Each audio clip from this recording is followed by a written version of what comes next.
just wanna dance with you.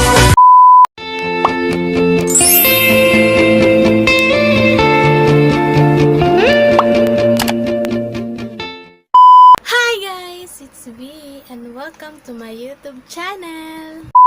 So for today's video ay meron naman tayong bagong video at ang video na to ay drunk blush makeup tutorial. So ipapakita ko sa inyo kung paano ko ginawa ang aking drunk blush makeup. So let's start! So first maglagay muna tayo ng ating base. Kahit anong base foundation na gamitin nyo. Ang gagamitin ko is itong EB at saka Fit Me. Paghahaluin ko silang dalawa para hindi masyadong pakak yung coverage. Para magmukha siyang natural.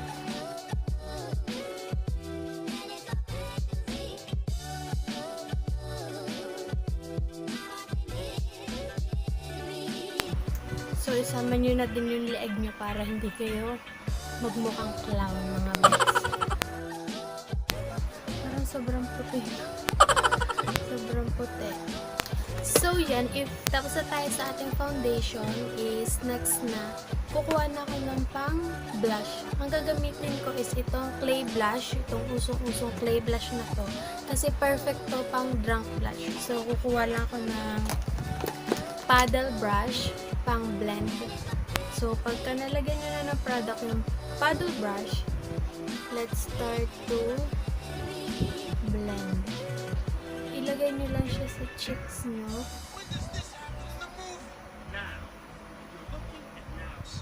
Papunta sa nose, sa bridge ng nose, sa kabila. Pag napadami yung lagay nyo, huwag kayong kabahan kasi matatanggal naman siya. Tsaka lalagay pa natin siya ng powder. Kaya matatakpan kayo natin.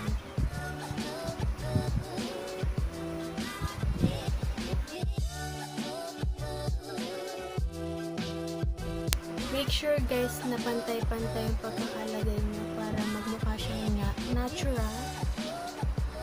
So yan, ganyan yung kakalabasan niya pag nakapaglagay na kayo ng clay blush. So next, para maging natural ang look niya, lagyan na natin siya ng powder. Kahit anong powder ang gamitin nyo, pwede ng pulbo lang. Diba, nabawasan yung kulay niya. So let's proceed sa ating kilay. Hindi pa yung tapos guys ha. Gagawin ko lang kilay ko.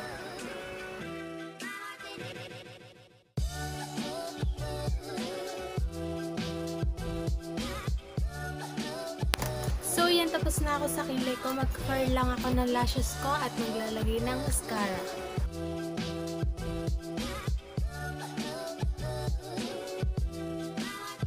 So yan, tapos na tayo sa ating eye makeup. Hindi na ako maglalagay ng any eyeshadow.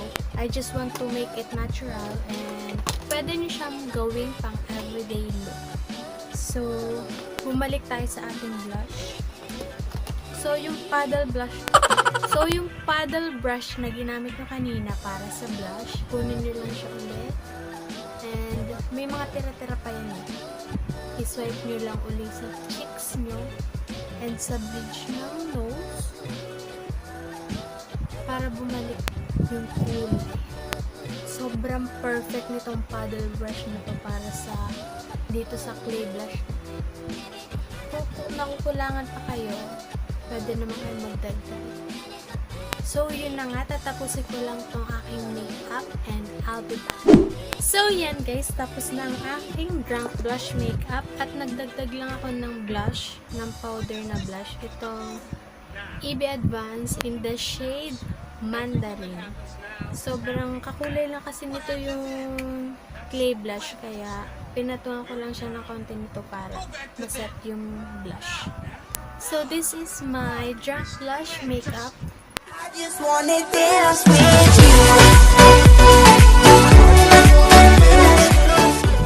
So yun guys, if you are planning to do a drunk blush makeup, you can use this Luna Organics Autumn Clay Blush kasi perfect talaga siya pang drunk blush. And also this EB Advanced Cheek Color in the shade Mandarin. Magka-shade lang sila.